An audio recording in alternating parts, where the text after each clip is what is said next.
ರಾಯಚೂರಿನಲ್ಲಿ ವಿವಿಧ ವರ್ಗದ ಅಸಂಘಟಿತ ಕಾರ್ಮಿಕರಿಗೆ ಸ್ಮಾರ್ಟ್ ಕಾರ್ಡ್ ವಿತರಣೆ ಕಾರ್ಯಕ್ರಮ.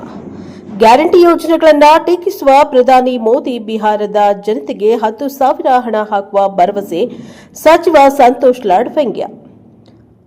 ರಾಯಚೂರಿನಲ್ಲಿ ಗ್ಯಾರಂಟಿ ಯೋಜನೆಗಳಿಂದ ಕರ್ನಾಟಕ ಸರ್ಕಾರ ದಿವಾಳಿಯಾಗಿದೆ ಎಂದು ಟೀಕಿಸುವ ಪ್ರಧಾನಿ ಮೋದಿ ಅವರು ಬಿಹಾರದಲ್ಲಿ ಪ್ರತಿ ಕುಟುಂಬಕ್ಕೆ ಬ್ಯಾಂಕ್ ಖಾತೆಗೆ 10,000 ಹಣ ಹಾಕುವ ಭರವಸೆ ನೀಡಿ ನಮ್ಮ ಯೋಜನೆಗಳನ್ನು ನಕಲು ಮಾಡ್ತಾ ಇದ್ದಾರೆ ಎಂದು ಕಾರ್ಮಿಕ ಸಚಿವ ಸಂತೋಷ್ ಲಾಡ್ ವಾಗ್ದಾಳಿಯನ್ನ ನಡೆಸಿದ್ದಾರೆ.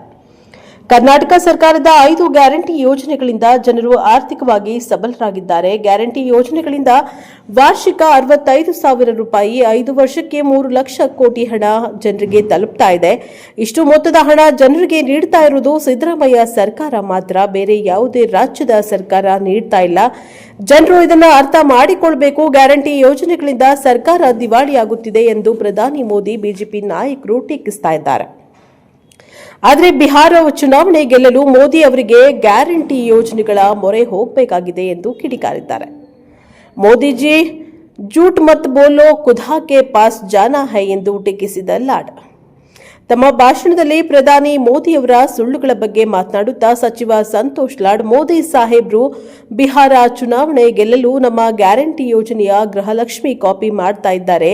ಮೋದಿ ಸಾಹೇಬ್ರೆ ಜೂಟ್ ಮತ್ ಬೋಲೋ ಖುದಾ ಕೆ ಪಾಸ್ ಜಾನಾ ಹೈ, ವಹ ನಾ ಹಾತಿ ಹೈ ನಾ ಘೋಡಾ ಹೈ, ಫೈದಲ್ ಹಿ ಜಾನಾ ಹೈ ಎಂದು ವ್ಯಂಗ್ಯವಾಡಿದ್ರು. ಸಮಾರಂಭದಲ್ಲಿ ಮಾನ್ವಿ ಶಾಸಕ ಹಂಪಯ್ಯ ನಾಯಕ್ ಸಾಹುಕಾರ, ಜಿಲ್ಲಾ ಪಂಚಾಯತ್ ಸಿಇಒ ಈಶ್ವರ್ ಕುಮಾರ್ ಕಾಂದು, ಕಾರ್ಮಿಕ ಆಯುಕ್ತ ಗೋಪಾಲಕೃಷ್ಣ, ಮಹಾನಗರ ಪಾಲಿಕೆ ಅಧ್ಯಕ್ಷೆ ನರಸಮ್ಮ ಮಾಡಿಗೇರಿ, ಎಪಿಎಂಸಿ ಅಧ್ಯಕ್ಷ ಮಲ್ಲಿಕಾರ್ಜುನ್ ಗೌಡ, ಉಪಾಧ್ಯಕ್ಷ ಬಶೀರ್, ಜಿಲ್ಲಾಧಿಕಾರಿ ನಿತೀಶ್ ಕೆ, ಎಸ್ಪಿ ಪುಟ್ಟಮೋದಯ್ಯ ಮತ್ತಿತರರು ಉಪಸ್ಥಿತರಿದ್ದರು. Bureau report Garaldinni Veeranagowda, Prajabhava TV, Raichur.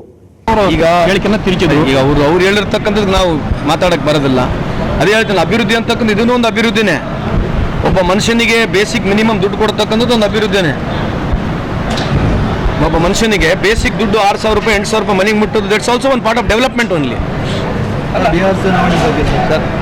Bihar ಚುನಾವಣೆ ಮೋದಿ ಸಾಹೇಬ್ರು 10,000 ಕೊಟ್ಟಾರಲ್ಲ, ನಮ್ಮ ಅಮ್ಮಗೆ, ನಮ್ಮ ಅಕ್ಕ ತಂಗಿಯರಿಗೆಲ್ಲ 10,000 ಕೊಟ್ಟಾರೆ.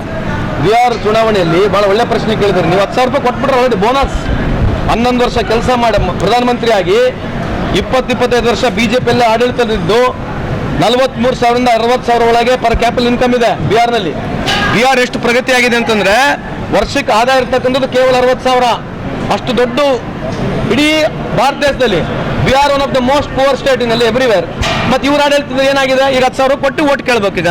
ಈಗ ಯಾವ ಆಧಾರಿತ ಕೆಲಸ 60 ಅದ ನೀವು ಒಬ್ಬ ಪ್ರಧಾನಮಂತ್ರಿಯವರು ಚುನಾವಣೆ ಬಂದಾಗ 10,000 ರೂಪಾಯಿ ಓಟಿಗೆ ದುಡ್ಡಿಗೆ ಹಾಕಿ ಓಟ್ ಕೇಳ್ತಕ್ಕಂಥ ನಿರ್ದೇಶನ ಎಲ್ಲೇನು ಇದೇನ್ರಿ? ಸ್ವಾತಂತ್ರ್ಯ ಸಿಕ್ಕಾಗಲಿಂದ ಈ ದೇಶದಲ್ಲಿ ಇಂಥ ಕಾರ್ಯಕ್ರಮ ಯಾರನ್ನ ಮಾಡಿರ್ಬೋದಾ?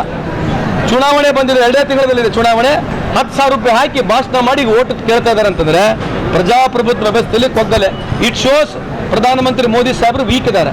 ಈಗ ಅವರ ಸೆಲೆಬ್ರಿಟಿ ಕರ್ಕೊಂಬಂದು ಹಾಡಾಡಿಸ್ತಾರೆ, ಮೋದಿ ಹೈ ತೋ ಮುಮ್ಕಿನ್ ಹೈ. ಯಾಕೆ ಬೇಕು ನಿಮಗೆ?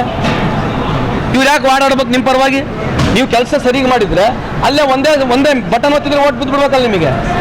ಎಲೆಕ್ಷನ್ ಕಮಿಷನರು ಇವ್ರದೇ, ಅವನು ಎಕ್ದಮ್ one of the most fraud ಆಗಿ ಕೆಲಸ ಆಗಿರ್ತಕ್ಕಂಥದ್ದು ಎಲೆಕ್ಷನ್ ಕಮಿಷನರ್. ನಿಮಗೆಲ್ಲ ಗುರ್ತಿದೆ, ಪಿಕ್ಚರ್ ನಡೀತಾ ಇದೆ, ನಡೀಲಿ.